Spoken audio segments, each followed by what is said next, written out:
అందరికీ నమస్కారం అండి. తెలంగాణ రాష్ట్ర వ్యాప్తంగా ఉన్న పెన్షన్‌దారులకు అయితే రాష్ట్ర ప్రభుత్వం అయితే శుభవార్త అయితే చెప్పిందనమాట.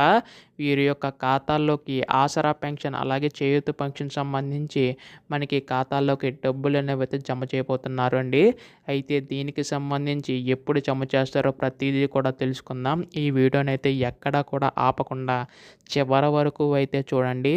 అంతకంటే ముందు చాలామంది వీడియోను చూస్తున్నారు కానీ సబ్స్క్రైబ్ చేసుకోవడం లేదు. మీరు కనుక సబ్స్క్రైబ్ చేసుకుంటే తెలంగాణ రాష్ట్ర వ్యాప్తంగా సంబంధించి ఏ పథకం అప్డేట్ వచ్చినా కానీ మీకైతే ముందుగా తెలియజేస్తాను. అందుకోసం వెంటనే ఛానల్ని అయితే సబ్స్క్రైబ్ చేసుకోండి.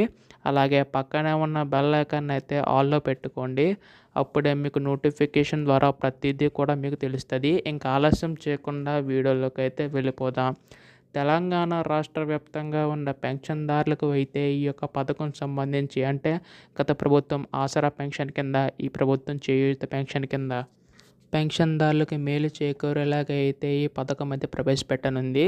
అయితే దీనికి సంబంధించి ఎప్పుడు విడుదల చేస్తారని చెప్పి చాలామంది పెన్షన్దారులు అయితే ఎదురు చూస్తున్నారు. సో ఇక్కడ రాష్ట్రంలో చేయూత పథకం కింద పెన్షన్ల పెంపుకైతే రాష్ట్ర ప్రభుత్వం మీద కసరత్తు చేస్తుంది. వృద్ధాప్య ఇతర కేటగిరీ పెన్షన్దారులకి ఏంటంటే 4,000 రూపాయలు, దివ్యాంగులకి 6,000 చొప్పున ఇస్తే 20,000 కోట్ల అవసరమని పంచాయతీరాజ్ గ్రామీణాభివృద్ధి శాఖ అంచనా వేసిందనమాట.